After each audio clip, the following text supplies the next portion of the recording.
Let's go through some terrible fund families that I hate. And I don't care if you're 50, 60, 70, or 35. So number one on my shit list is ARK Invest. Those are your ARKKs, ARKWs, ARKFs. Cathie Wood seemed intelligent when she was pitching her stuff, pitching her wares on CNBC during COVID. Doesn't look so great today.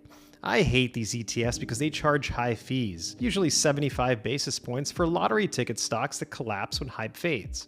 You're not investing in innovation, you're gambling on the next Tesla. Another fund family, my number 2 least liked fund family, is Direxion. Now, they sell wares like TQQQ, SOXL, and LabU. These ETFs decay over time due to daily rebalancing. To mom and pop investors who don't understand leverage, holding these long term is a guaranteed loser. Another terrible fund family, Global X Funds with BOTZ, MILN, and Hero. They package trendy ideas, AI, robotics, esports, into ETFs with high fees, 68 basis points and up. And these are questionable holdings. Many include random stocks that don't even belong in the theme. Usually I like the iShares family, but they have mega trend ETFs like IBUY, LIT, and IDRV. They charge high fees for those funds, 40 basis points and up, and they chase trends late, often including poorly performing overhyped companies inside these things. They're marketing gimmicks with high fees. I hate Amplify ETFs.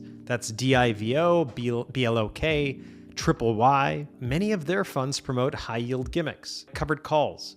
They underperform in bull markets, and that's what we're in today. What's another terrible one? First Trust thematic ETFs, FNGU, CIBR, and QABA. First Trust loves to sell high fees and trend-chasing ETFs that fall apart when markets correct. ProShares, another terrible fund family for you as a reasonable, long-term focused investor. VIXY, Triple T, SQQQ, these funds bet against the market.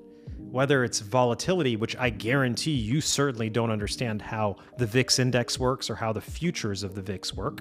And they also bet around interest rates. These are designed for traders, not investors.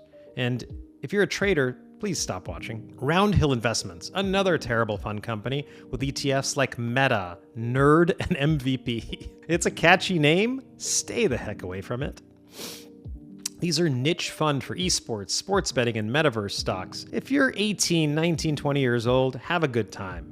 But for those born in the 1960s, 70s, and 80s, stay the heck away from these guys. All of these things have crashed hard. Another fund family I don't love, Advisor Shares gimmick ETFs like YOLO, MSOS, and FWDB. These funds take high fee bets on pot stocks, cannabis, AI-powered portfolios. A good portfolio is not built from hype.